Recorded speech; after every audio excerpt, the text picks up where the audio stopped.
Hey guys, this is Crystal Herring, also known as Siren of Twitch, and you're listening to Scene World Podcast.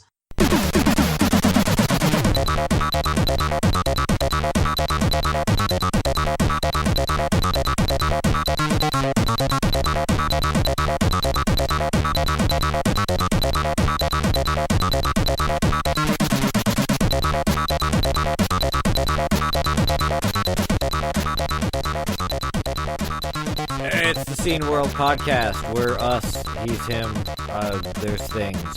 Sup? Hello, everybody. Well, In a minute, we're going to be talking with Darren Melbourne.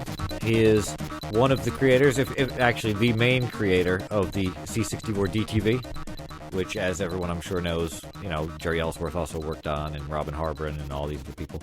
and Adrian Gonzalez. Yes. So that's going to happen in a minute. Before that, things that have happened.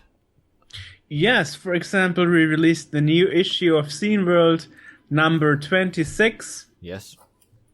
Which has some very nice graphics in it, I heard. Oh, yeah. Including graphics from AJ, by the way. Yes. He did a logo for it. Yes. If anyone was sick of the old font, go look at it, because the new character set that we're using is way better. Oh, yeah, Gary actually found his fonts he did as a teenager, like ages ago, and then he said, "Oh, let's use it for Scene World." And he also did a lot of ASCII graphics, Yes, for many articles, so including including pictures of me, himself, and Hans Ippisch, a former coder of Rainbow Arts. That we also did a video interview with. He had a picture of me too that he sent me as a little demo to show me, but it looked way too much like me, so we opted not to use that. Okay. Because too bad. Kind of.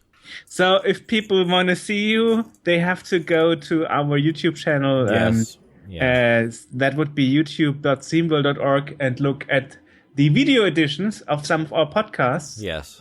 Go watch the one with Lily Stitches, because I think that I sound pretty good in that one. You always sound pretty good. Yeah, but listening back, I've gotten slightly better at this as we've gone along, and some of the other podcasts that we've done, I don't enunciate quite as well. I've gotten one of the things that you start discovering as you do this is that in reality you talk too fast, or I talked too fast, right? When I understand you anyway. Right. But in general speech, I tend to talk quickly, and so in many of our podcasts, when I talk, it's sort of just blah, blah, blah, blah, and there's no. I sound like a turkey running around in the yard, just blah, blah, blah, there's no. I don't speak quite as nicely as I might. And in that one, I was listening back to some of them, and in that one, if I had to choose one as my demo reel, that would probably be the one, because I thought that I spoke at a reasonable rate and pronounced my words in a reasonable way. How about me? Do I still sound as weird as in the first episode, like 2 years ago? I think you've been doing this longer, in that you've been doing the video interviews. Yeah, since 4 years now. Right, exactly. So you've had your rhythm down pretty much since the beginning. I used to do some radio a long time ago, and I kind of fell out of good habits over the intervening 15 to 20 years. So now I'm kind of figuring it out again as I go along. But actually, you have a story you wanted to share. I did. In some story, you said they listened to our podcast. Oh yes. I was there was a thrift store in New Jersey, and I cannot recall what the name of it right at the moment. But I had seen that they sold some things on eBay, and I had noticed where they were in Jersey, and I was doing some other stuff, running some errands, and I thought, hey, let me just swing in there, because they had Commodore stuff up on eBay, and just see what they had. And I went in there, and they didn't have any C64 stuff, but I got talking with the manager of the place, and he was telling me about about how they had gotten in a bunch of stuff, C64 stuff, and it flew off the shelves. It's really in demand at the moment. And we got talking about how he regrets getting rid of a lot of his stuff. And I said, yeah, I kind of regret getting rid of a lot of my stuff too, because they still do stuff with the C64 and we're still producing whatever. And I said that did stuff for a magazine on that. And he just kind of paused and looked at me and he's like, you have a podcast, don't you? And I just kind of said, yeah. He goes, I thought so. We listened to that. They actually listened to it at the store because they want to know what's in demand and what's popular right now in the retro computing scene. And I guess we've become a good representative media thing for that. I don't know what words I'm trying to say. Well, it goes into the experience that I described earlier some years ago, where somebody in the bakery was like, I remember your face. Don't you do those interviews with pioneers on YouTube? So yeah. This is the first time that I've been recognized for anything, and it was kind of after that I was like, okay, I want to leave now. You have to get used to that.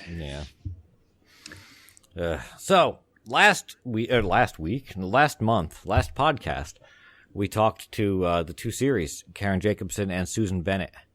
And during that podcast, they were kind of talking about meeting up in New York because Karen Jacobson lives in New York. Susan Bennett was going to be there. And we kind of thought that was kind of nifty and didn't really think much more of it past that. And then a couple days later on, I think it was Instagram. Yeah. Karen Jacobson posted a picture, and they actually did meet up in New York and had lunch. So, yeah, the world has us to thank for that. I mean, you have to realize that they really got along pretty well.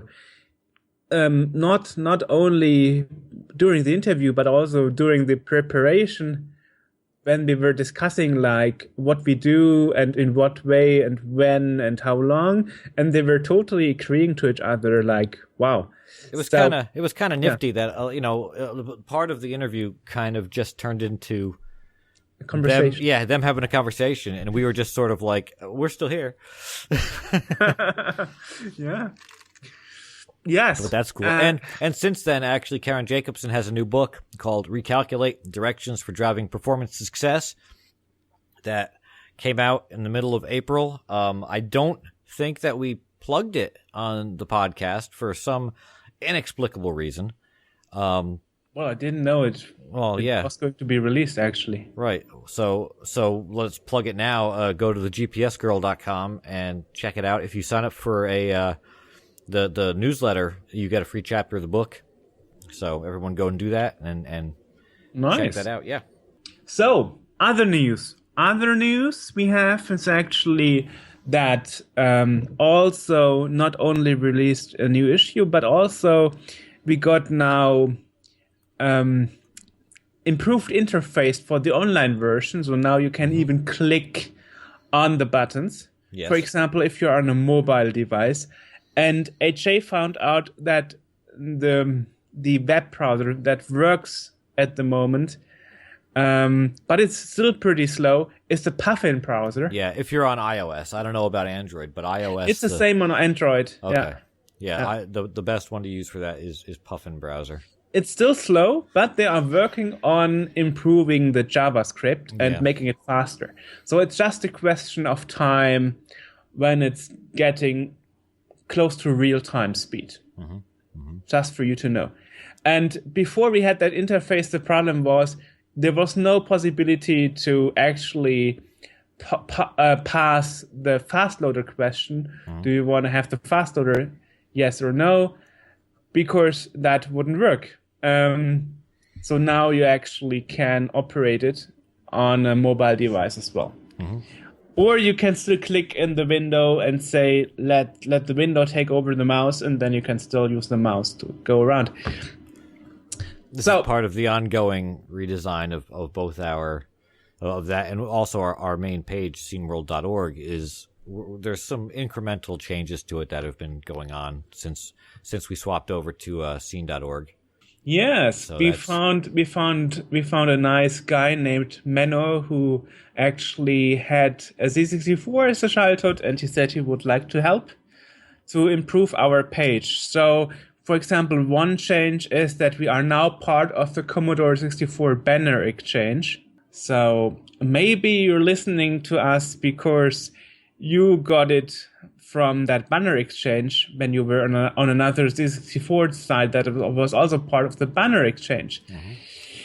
Also, along with this, the change of server and everything else that happened, 2 podcasts ago, we talked to the Mega 65 project, and there was a small issue with that, in that that was our first podcast that we had done since moving to the new servers, and I guess there was a filter in the new server or something that prevented the podcasts from being correctly routed to iTunes, which took a little bit. We ended up fixing it. It took like a week or so.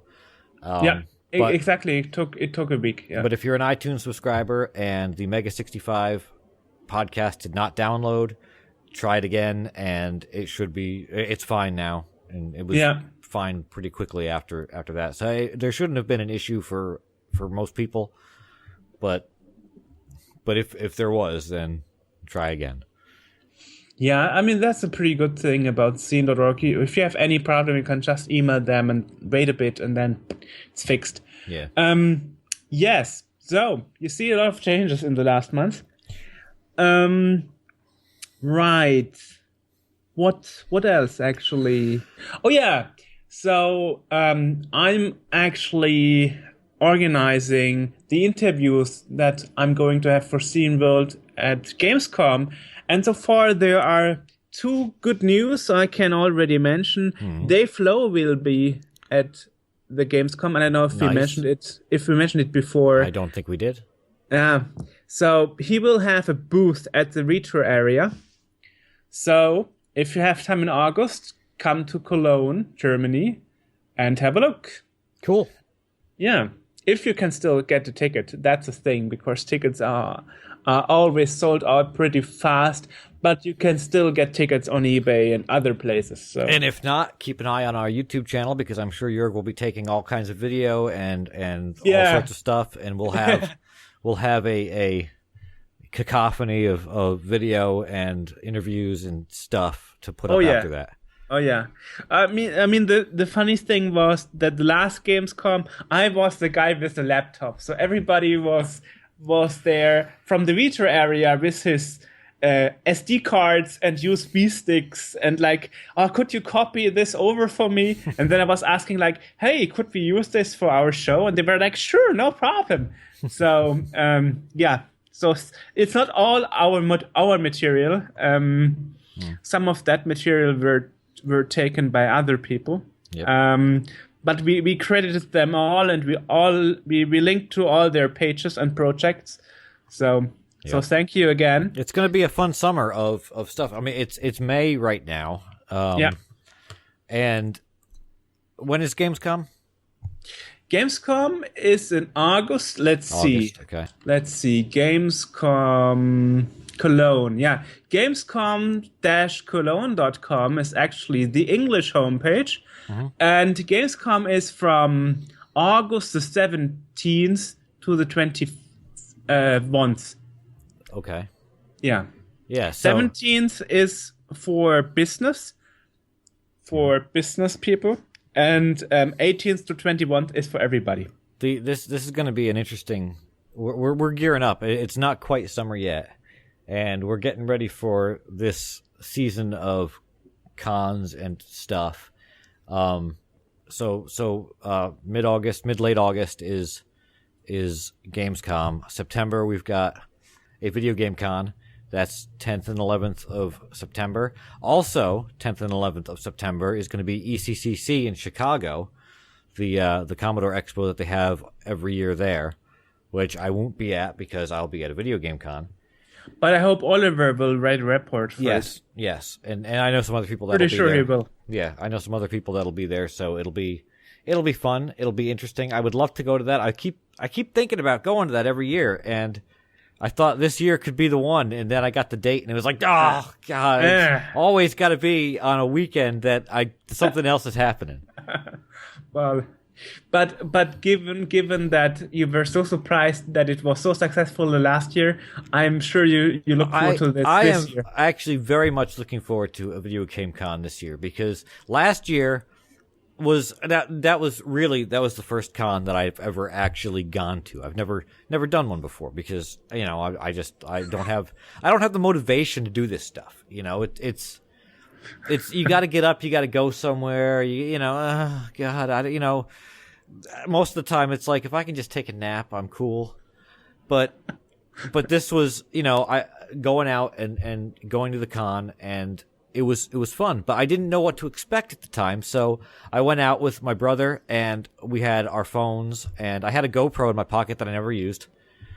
And so will you take interviews this time with the famous people that you met the last year, but didn't even know they were exactly, who they were? Right. And now you know. So exactly. There were people there that I found out later. Todd Tuckey, I've got his Walter Day card over there. He was there, and I didn't see him during the thing, but evidently, we were there at the same time, because when I looked at his video on YouTube of a video game con, in half the things, there's me blocking his view of whatever's going on.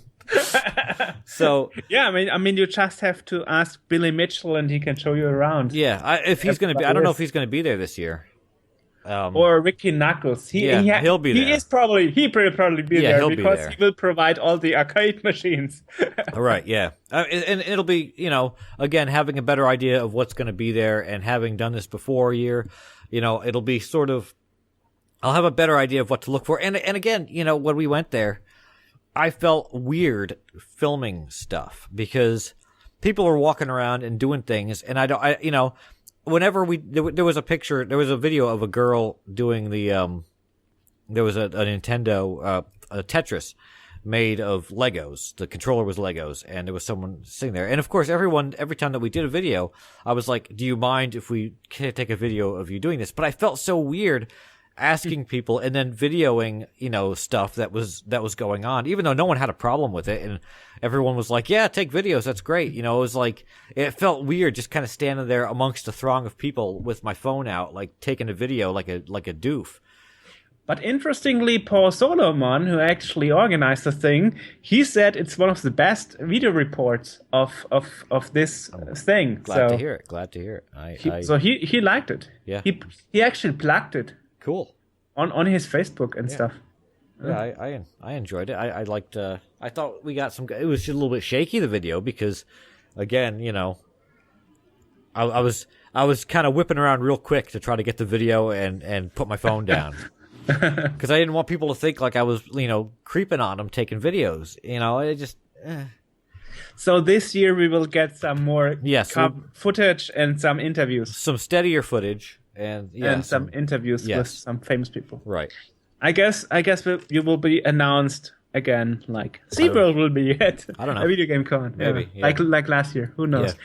Yeah. So what I can say about interviews on Gamescom, actually I got a confirmation already that I will be interviewing a Cloud Imperium Games, and they did I always forget that name. They did Star Citizen.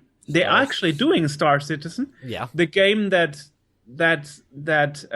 crowdfunded over 50 million and counting. Okay. That open world, tons of gigabyte, terabyte big game in the universe, Right. From Chris Roberts, who did Wing Commander.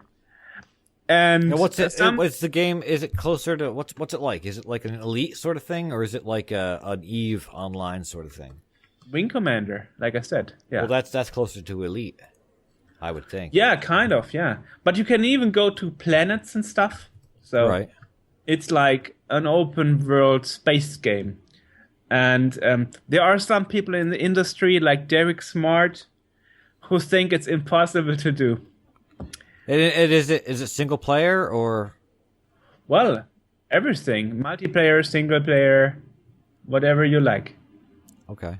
We actually played that on our Twitch live thing that we did for what it was called again? Extra Life. Extra Life, exactly. For Extra Life. Mm-hmm. Yeah. Oh, you did play it? Yeah, sure. I showed it to you. It exists? You did? I don't remember anything. Oh, yeah. I was so tired halfway through that, I don't know what was going on. Yeah, it does exist. There's an alpha version out of it. Oh, yeah, okay, I do vaguely recall that. Okay. But it's not like you're see, like you got EVE Online, which is a big multiplayer thing that is it's got a huge economy, but it's one of those deals where it's like you're not actually flying the ship, you're just clicking on things, and it's you are flying that ship. Definitely. Okay, cool. That's the sort of thing, because there's another game called Vendetta Online, which I think is a really cool game, but there's not too many people that use it, and it's the same sort of thing where it's all multiplayer, it's all different people that are in it, and it's a big vast universe, but you're flying your ship. So if you're a new guy and you happen to be really good at it, you can totally kick the butts of the guys that have been here for years. It's not like EVE where it's mostly, it's experience based. So, if you've been here a month, then you're going to be better than the guy that just started because you've racked up more experience, and that's how it determines who wins the fight. Right. So that's the news so far from my side. That's about it here too. Well, let's go over and talk to Darren. He's over there in, where is he? In Spain. He's in Spain at the moment on vacation, and he's taking some time out to speak to us when he could be out sitting in the sun getting a tan. He's sitting in his hotel room talking to a couple of dweebs. So today we are talking to Darren Melbourne. Indeed. So welcome to the show. Thank you kindly. As I understood from your Indiegogo campaign, you and some of your friends are working on a reincarnation of the Commodore 64 called the C64, actually. Yes, the 64, yeah. And you are kind of one of those guys who did marketing for the DTV or something? Actually, I created when I say created, the DTV was my idea. I came up with the idea, I conceptualized it, I designed it, and then luckily I came across Jerry Ellsworth, who, as you probably know, is an absolute genius. And Jerry went on and built the actual chipset that ran the DTV for us. But it was pretty much my idea. Ah, okay. So you had the idea for it. That means you should be the right guy to make a new C64 actually, as you know what is necessary and so on.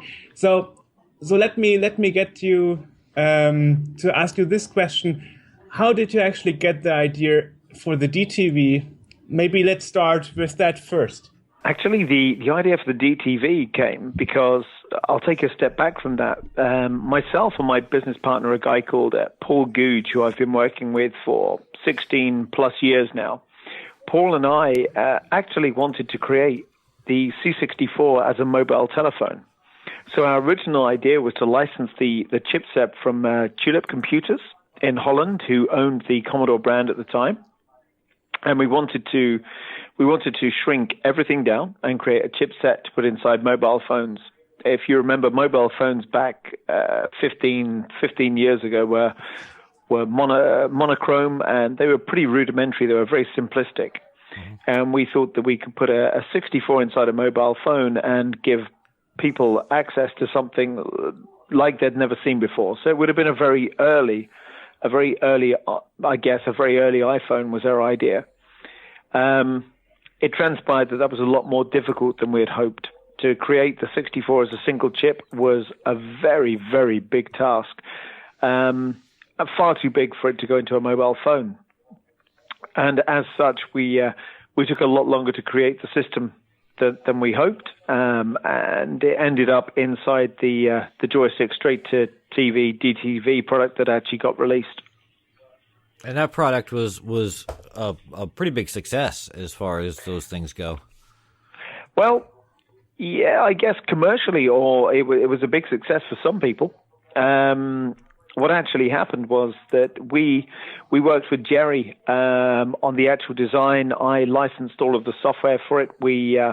Paul and I actually mortgaged our houses to make the product happen. We put everything on the line to make it happen. And the US distributor then actually went ahead, sold the product, and then claimed Chapter 11 and kept all of the money. Oh. Ooh, okay. That was pretty harsh. That was pretty harsh for us. So Paul and I came out of it with pretty much nothing. I think we sold in the US over 300,000 units, and we made nothing from it.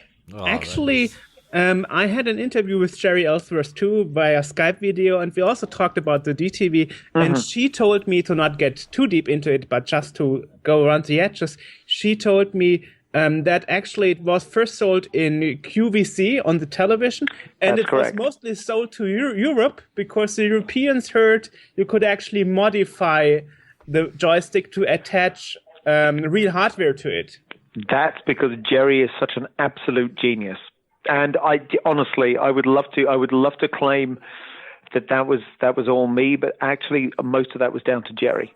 And the software was done by Adrian Gonzalez, who is actually called DW, and Macbeth Robin Harper, both from the demo scene. So you really got magazine's outfit. Yeah, I think that's absolutely true. To be fair, we had a partner company called DC Studios who worked out of Canada, run by a friend of ours called Mark Greenshields, and he actually hired the software guys to build the menu systems for us. But again, when I first met Jerry, I went and stayed with Jerry in a house in Portland, in Oregon, and we designed the system that we wanted. We wanted more colors. We wanted it to be dual SID chips if possible. We designed a lot more into that chip, but Jerry just went absolutely above and beyond the Call of Duty and put so much in that system, because Jerry absolutely is the person that wants to have full open source, full compatibility with everything. She wants to allow everybody that really is a fan of the machine to be able to access all of the features. So she built so much onto the board that we never anticipated. As I said, I would love to claim credit for that, but that was entirely down to her. Mm. Yeah, as Andrews just said, Robin Harper, Macbeth even coded our Mac system that we use for Scene World. So you really got three very talented guys there, two on the software side and Jerry on the hardware side. That was totally amazing. So now the question is, why you want to do it again with this D64, actually? If I'm being honest, I wanted to do exactly this 10 years ago. I wanted to bring the Commodore 64 or the 64 back 10 years ago. Now, excuse me, what actually happened is that we had the rights from Tulip exclusively to all Commodore, to the Commodore brand, the Commodore logos, the Commodore products, and everything. And then, sadly, somebody came along and made them a higher offer, and they disregarded our agreement, and they went ahead and licensed the product out elsewhere, and we were unable to carry on with our plans to make more Commodore products. So we would have done this a decade ago if we were able to, but sadly we were unable to because the rights got pretty much disseminated between a whole group of people. They got split up from Tulip. They went all over the place, and as the rights got split up, it was impossible for us to be able to do this. It's interesting because we had the same discussion when we did the interview with the Commodore guys about the pet phone, asking, especially AJ. I think you asked AJ. You asked why didn't somebody come with an idea after the DTV or something, right? Did I didn't. I don't recall. I mean, you said something like there was no real Commodore. Well, yeah, when DTV. Right, no, when the DTV came out, the DTV was faithful to the original Commodore sort of Absolutely. thing. You know, it was compatible. In fact, it had more options. I've seen some DTV demos, and they're amazing because there's more colors. There's all this other stuff that the original machines couldn't do. Exactly. But then you had this string of products that came after it that were it looked like a C64, but it was nothing. It was a regular old Windows PC inside, and then there was other things called a VIC that didn't look anything like it. That was just kind of slapping a logo on and trying to cash in on it. There was nothing else that came out that was in any way faithful to the original designs. I think actually our actual passion is to make sure that we are absolutely 100% as faithful to the original design as we can be, but wherever we are able, we will offer the extended modes, like the DTV mode and other extended modes if we can. But we would have done this. We would have done this a decade ago if we were able to. We would have done it. Okay. And now you have Indiegogo crowdfunding, and now you can do it or something. Yeah, I mean, to be fair, with or without the Indiegogo funding, we were going to do this. Yeah. What I wanted to do was measure the interest in the product. Actually, if I'm being honest, I'm kind of sad because it looks like people have become so hung up on what's inside the machine that they've ignored the fact that we're actually trying to bring a 64 back to the marketplace. Yeah, I remember we had discussions on Facebook, and my biggest gripe was that at the beginning it looked like it was old emulation and no technical details on the Indiegogo page, and a lot of people, including myself, got a bit disappointed about wow, this is another emulation thing that isn't anywhere compatible, So I think to bear in mind that what we're trying to do is we are trying to release the equivalent, I would say the equivalent of a Commodore 64. We can't call it a Commodore 64 because the Commodore logo, the chicken head logo and the name Commodore is now owned by Commodore Holdings BV in Holland. And we don't actually have a license with those guys. We have a license with Cloento in Italy, who own the BIOS, the ROMs, the form factor. I'm sure you know of these guys who do the Amiga Forever and C64 Forever. Mm-hmm. Yes. There was the same gripe with the pet Commodore guys not having the rights to use it and so on. Yes, so I read about it. Yeah. Okay, I think what we've done is we signed a licensing agreement with the guys who really have done as much as they possibly can to keep the Commodore brand, the Commodore memory alive. And I think the Mike and his team at Cloento have done so much through Amiga and Commodore 64 Forever. They've done a great thing in keeping everything alive for us. So we've done a direct license with them. Sadly, I mean, we have tried opening negotiations. We have started talking to Commodore Holdings BV, but I'm not altogether sure that this is a path they wish to go down. Right. But again, I can't speak for those guys. So yeah. So from a hardware perspective, yeah, is this because I get the impression it's FPGA sort of stuff with this. Is it, how compatible is it with the original hardware when you get down to like the if I wanted to replace my machine and get a new one, the 64, would I be able to do all my silly demo stuff and whatnot on that thing as if it was just a regular old machine? You would. You would even be able to, and I'm going to put myself out here and reveal something that we haven't yet revealed. But even if you wanted to run some of those, you remember those crazy music demos on the 1541? Mm-hmm. If you wanted to run some of those, you could even run one of those. So you even got 1541 mechanics emulation and so on. We do. Oh, okay. Will this be at all compatible with the peripherals that are around? Like if I've got a crappy fast load cartridge, can I plug that thing in, or an old disk drive and plug all that in? To be fair, that's what I would say right now. I don't want to make any promises that don't come to fruition. I would say that's work in development. Okay. As far as we're concerned, we will make this as accurate as we possibly can. And bearing in mind as well, the first release won't be the last release. It's going to be an iterative process until we get this absolutely as perfect as we can.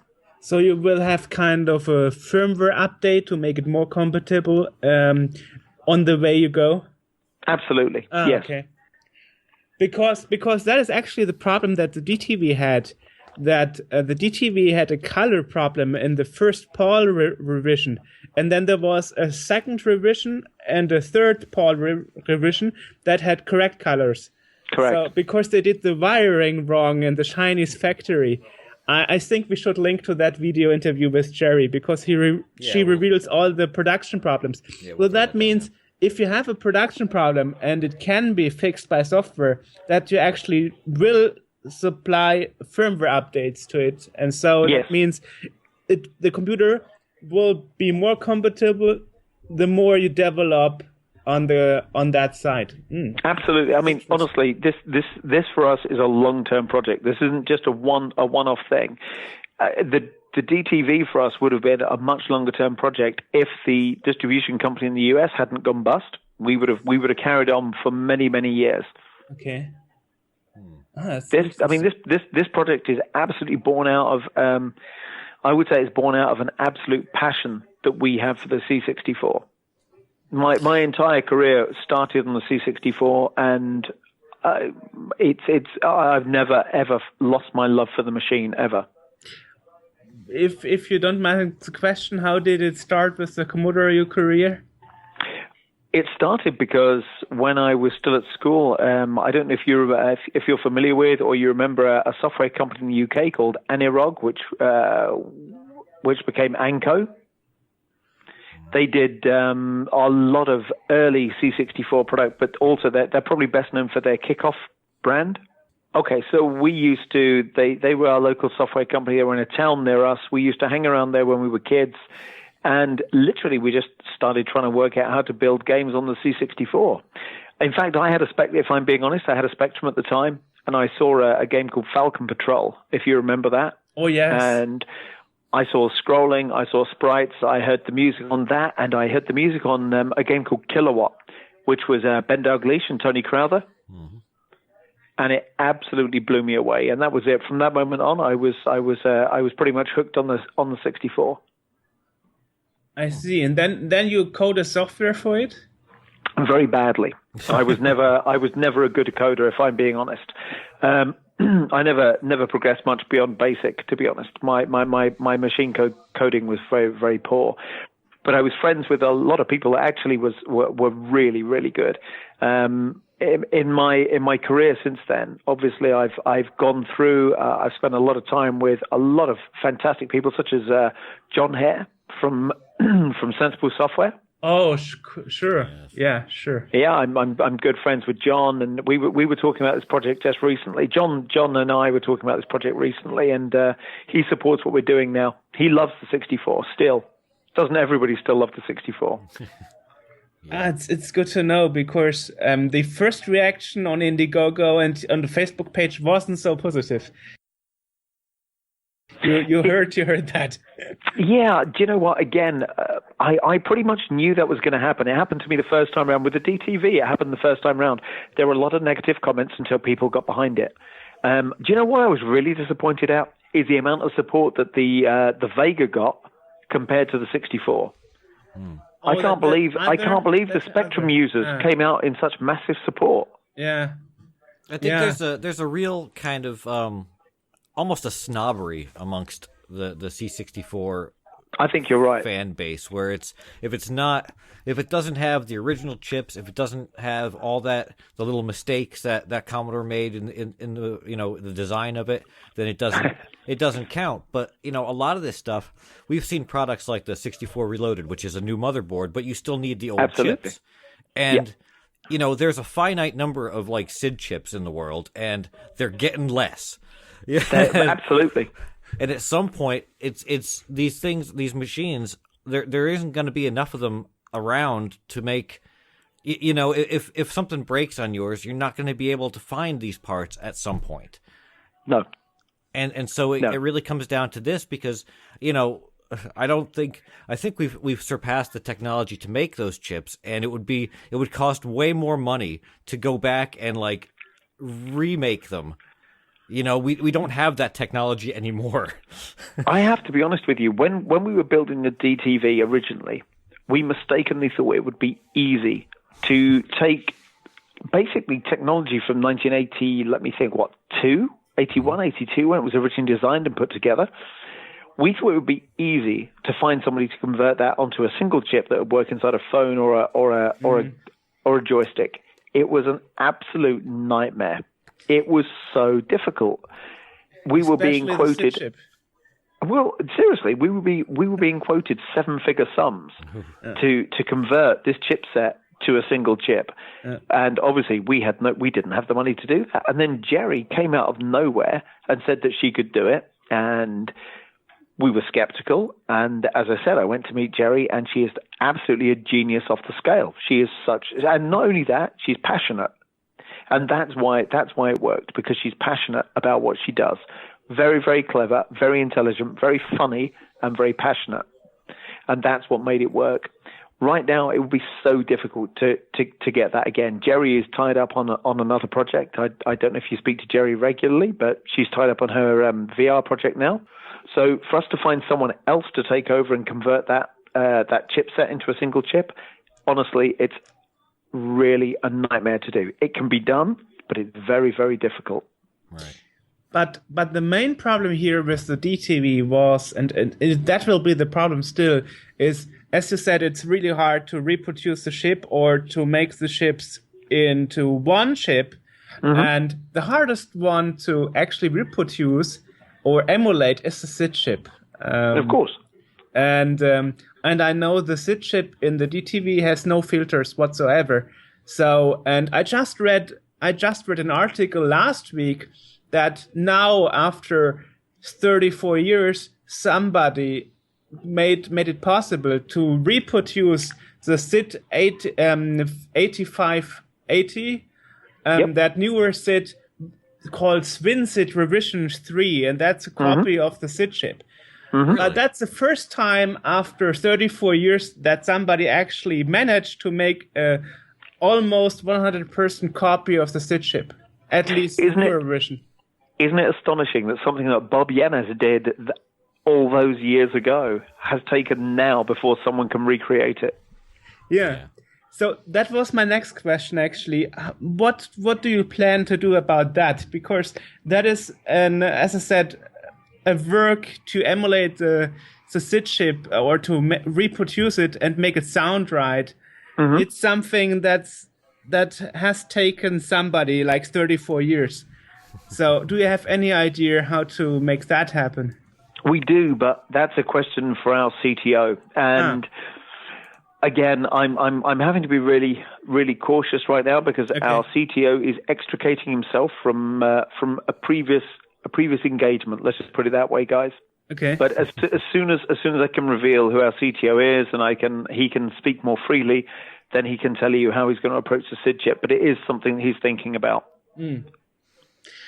Yes, well, especially because I prefer the warm-hearted 6580 version, and that has nobody ever perfected in emulation.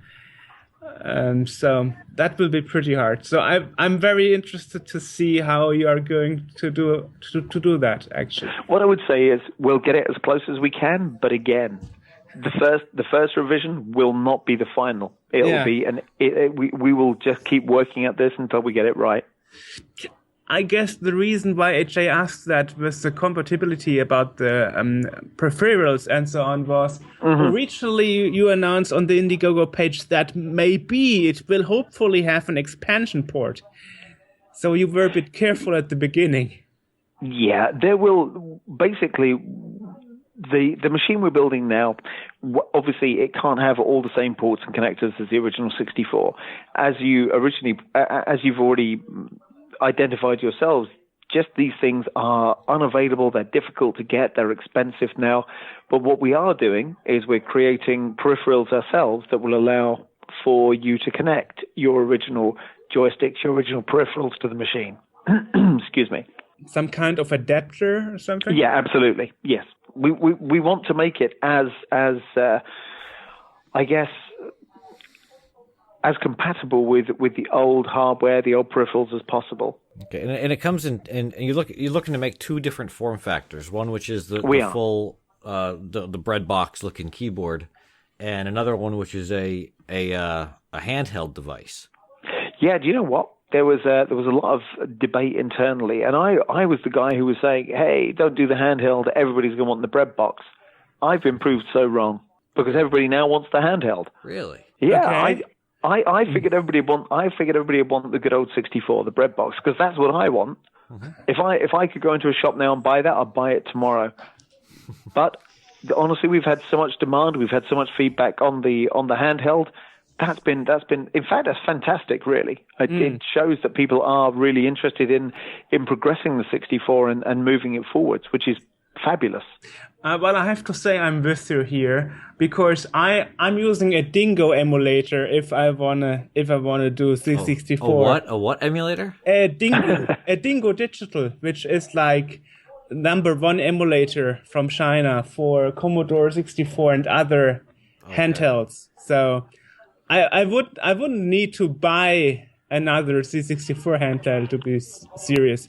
So I'm more like Darren here. I want the real bread box then.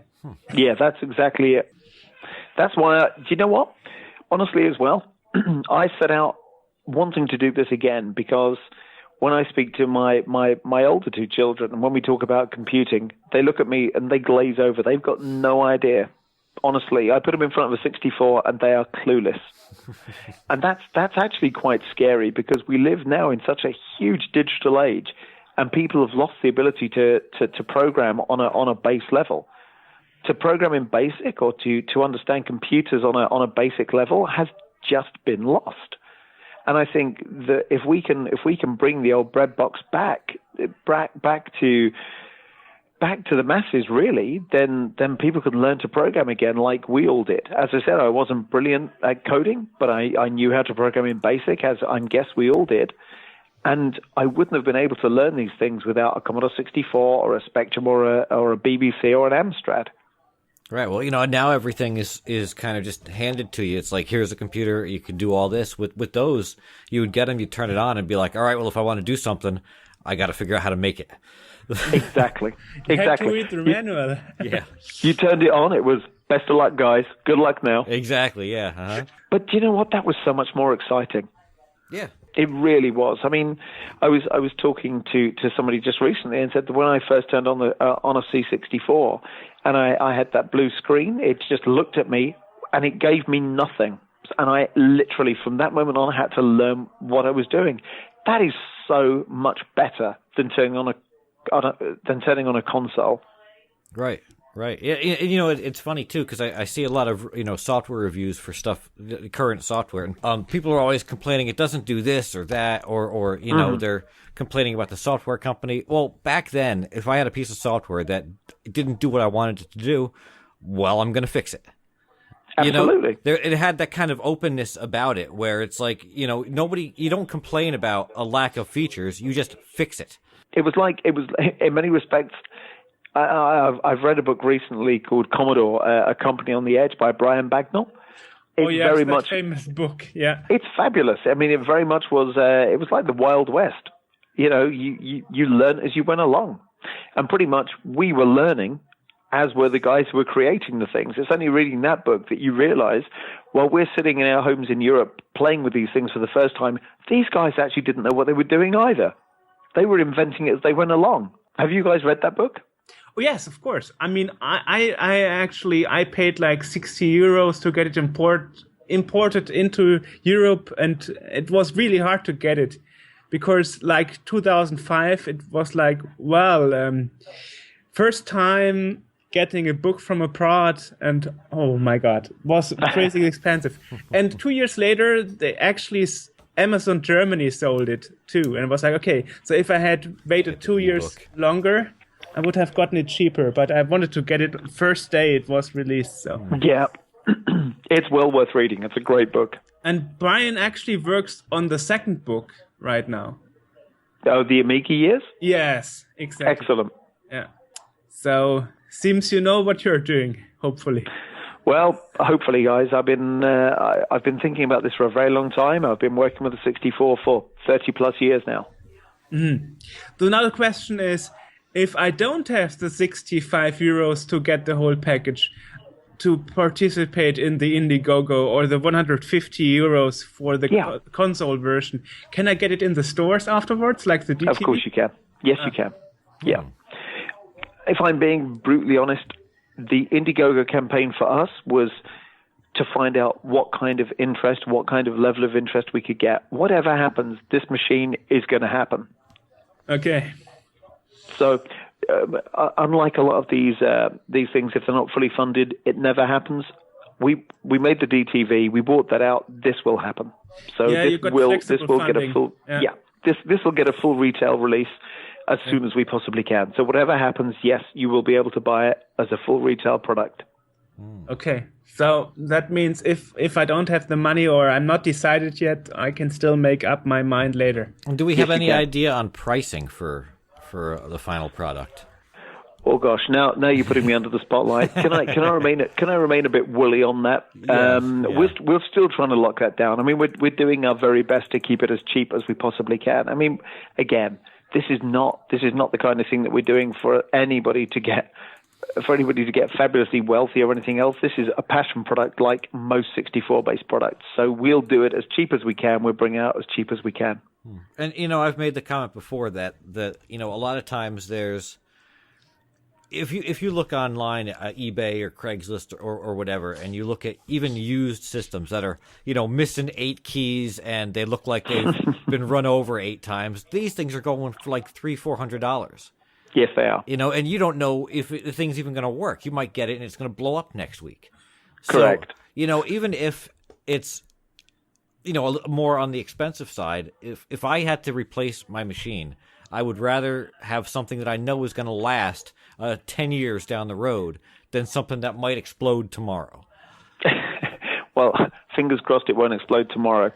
The model that we've built, the prototype we've built, what we've worked on so far, it is, as you've seen from the images, it looks like a 64. It's about 30% smaller than the original 64, but we've kept the keyboard exactly the same size, which is really, really important. We tried shrinking it on the first prototype. It just didn't work. Then we made the case smaller, but kept the keyboard and the function keys exactly the same size as the original. It just feels perfect. I'm really, really happy with how it now feels and how it looks. I think, you know what? I think people could, if they wanted to, they could buy our machine and they could replace the innards. If they really wanted to, they could take the innards out and replace it with the original board and chipset, if they could fit it in, of course. Yeah, I mean, you don't have holes for the user port now. You can make those. Yeah, you know what? With all due respect, there were no holes on the DTV, but people managed to put them in. I've seen some incredible hacks on that piece of hardware. Yeah. So it will be a bit like the DTV, and so it won't be totally relying on emulation and stuff. No, it won't. Again, I have to stay reasonably woolly on this, but only because, we got pretty blasted by some guys online because we were saying we were still investigating solutions. That was purely because we're trying to find the best thing to keep everybody happy, to bring the best 64 experience possibly home. We didn't want to get tied down. We didn't want to make promises we couldn't keep to. So we're just trying to do the very best job we can. And again, I reiterate, it is iterative. The first version we do won't be the last version we do. We'll keep making this until we get it as perfect as we possibly can. But hopefully on the hardware side, it will be not such a problem. No. Look, I really, really hope people are going to be pleased with what we're doing. I really do. I mean, I've seen some of the early stuff the guys are doing. It's fantastic. Yeah, for me, my basic thing with it is that if I turn it on and I see a blue screen and everything works like it's supposed to, I don't care what's in the thing, as long as it does what it's supposed to do. I said to follow that line. I said to somebody recently, I don't care what the secret herbs and spices are. I still love KFC. That is exactly the same thing. You turn this machine on, it'll have the blue screen. You type sys64738, it'll reset the machine. It will be a 64. And that really is what we should care about. You poke it, you peek it, you code it as you would originally, it'll do the same things. Right. And that's what I want to do. That's why I want the thing. Exactly. I want to be able to do the same as I used to be able to do. Yeah, and if you are if you are working together with the Forever 64 people, then you should be able to get all the things right, like illegal opcodes and all that stuff. Honestly, those guys are so perfectionist. Mike and his team absolutely know the 64 backwards. So, yeah, pretty much we're working as closely with them as we possibly can. Well, that's good news. So should we also briefly touch on software as well? Yeah, sure. Definitely.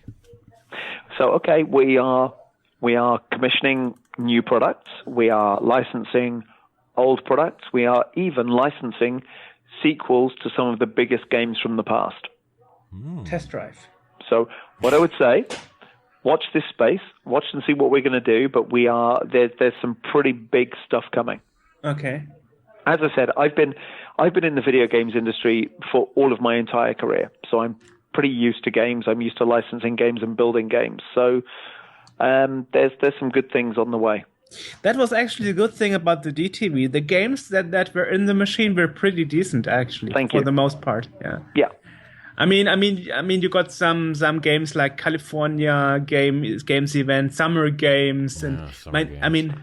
Yeah, HA doesn't like summer games, but I love summer games because it connects me to memories with my grandfather. Exactly. You know, all this dee dee dee dee dee dee. Who doesn't know that? Who doesn't know exactly that music? You know. So. You know what? Honestly, I'm on vacation. I'm away. I actually looked and played summer games only yesterday. You see? Yeah. How sad is that? Yeah. Yeah, you know, and I was very lucky that actually after 10 years I finally got a hold of Chris Crick, who was a sound engineer at Epix, you know, and I could ask him all the questions about the summer games and California games music and so on. That was awesome, you know. Yeah, so I always have this deep connection with some games of the Commodore 64, and if you say that some of those series even get maybe new sequels, that's awesome. Yeah, then watch this space. Yeah. I honestly, right now, I can't confirm any of them, but just watch this space. I mean, the good thing is that Commodore 64 games are on the race at the moment. Since the last 3-4 years, there are constantly coming new games for the Commodore 64 out, you know? It's incredible, isn't it? Yeah. You know?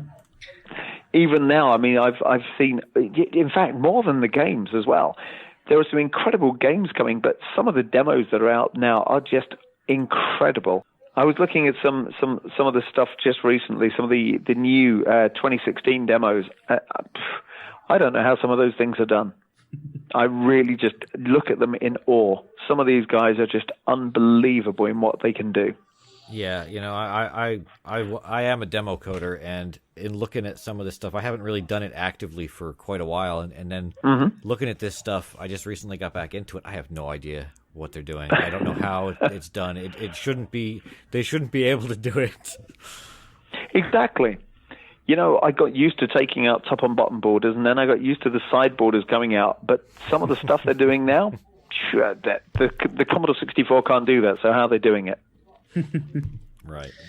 And that's the beauty of the machine, I guess. Yeah. It just, for some reason, there's just new ways to keep messing with it and making it do things that it really shouldn't be able to.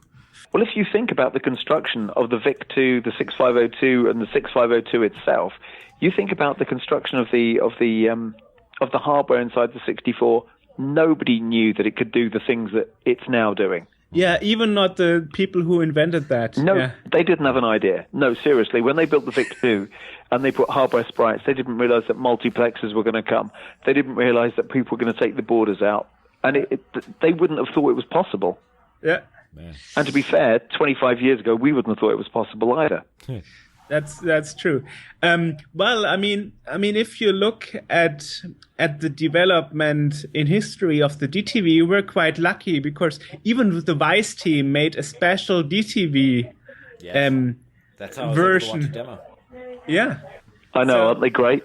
Yeah, so if you can get the team and the community to be as optimistic about the new computer as for the DTV, then you won the game. You know what? It takes time. I think people were skeptical when we did the DTV. People are skeptical with what we're doing now. It just takes time. I think when the community and everybody realizes that we're doing this to preserve the 64 and to better the 64 and to keep it alive, that hopefully then they'll get behind it with us. So I think it just is a matter of time. So The more support we can get, the better. You actually gave yourself a year or something, or not even that. You say the console is going to be delivered around December, according to Indiegogo. That's what you. Yeah, that's what we're aiming for. Isn't that a bit quick for such a big project? Half a year? It may be. It may be. I mean, we've been working on it for a while. So obviously we've been working on this thing before it was released and before we spoke about it. But we'll do our very, very best. If that's too optimistic, we'll let people know as soon as we possibly can. But we're going to aim for December if we can. Hey, the original machine was built in 6 months. true. This is true. And that's talking from complete inception, from nothing to completion in 6 months. So will this? Here's a question: will these machines be PAL or NTSC? They're both. Oh, okay. Both in They'll one be- machine. Okay. Yes, they'll be jointly compatible. So you don't want to have the state DTV mess again, where you have an NTSC and a PAL version, and I'd rather not go through that. okay. I'd rather keep it as simple as I possibly can. Well, I mean, it should be pretty easy, as you're not using original chips, as I said. So it's probably something like a software switch or whatever.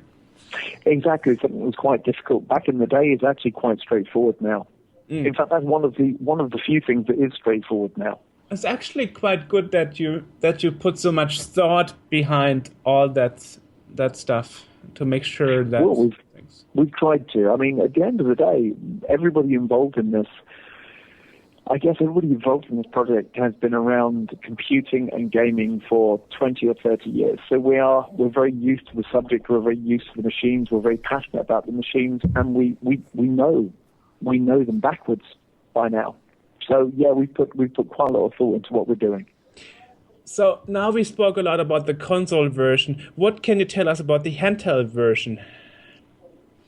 Okay, I guess that for me is more difficult, only because I think our CTO has that more in hand than I do.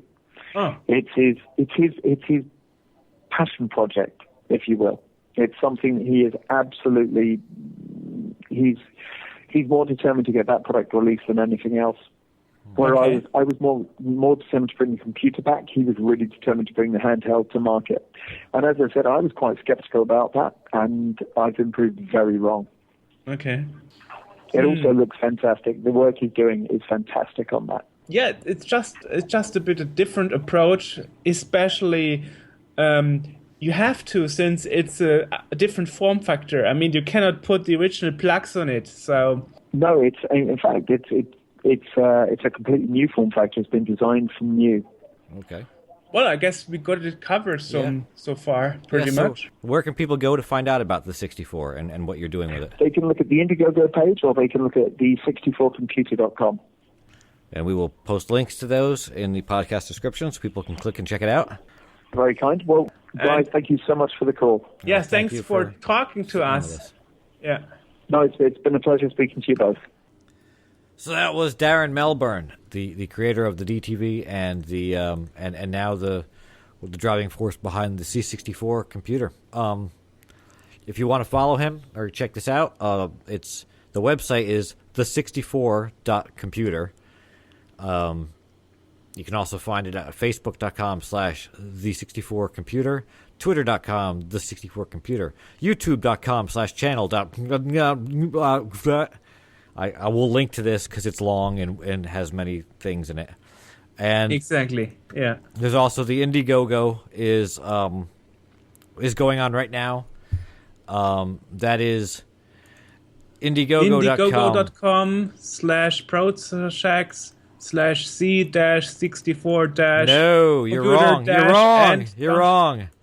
Indiegogo.com/the-64-computer-and-handheld-console. Okay. So that's the Indiegogo, and we've just been told by him that that if you can't support the Indiegogo, which would be great if you could, but if you can't, then once the Indiegogo is over, they will start taking orders for the machine. So if you don't have the money now, you can still get it later. We don't have prices yet, but again, you'll be able to order that at the64.computer. Exactly. Well, that's it for this time. I'm AJ. Joerg is on the other side of the table. Exactly. So, talk to you soon, hear you soon, and we should mention thanks to the guy who actually listened to our podcast and decided to donate Oh, yes. 30 euros. So thanks to Australia who sent us 30 euros. It will be put to good use. Uh-huh. Yeah. So because this thing, producing that stuff and all that, costs a bit of money. So it's great that somebody supported us. Thank you, guys. Yes, Right. indeed. Okay. Well, we'll see you next time. Goodbye.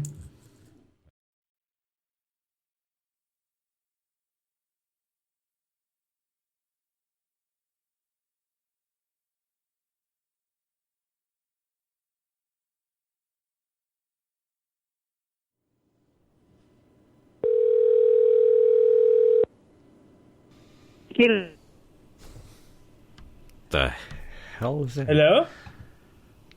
They hung up again. What? Oh, jeez.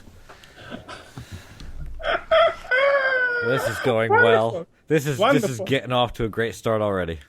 Okay, let me drink something and then we try again. What? They hung up. Where is he staying at again? Let's. It's Nobody go there ever. Customer Okay, I will service, drink man. something. Customer service.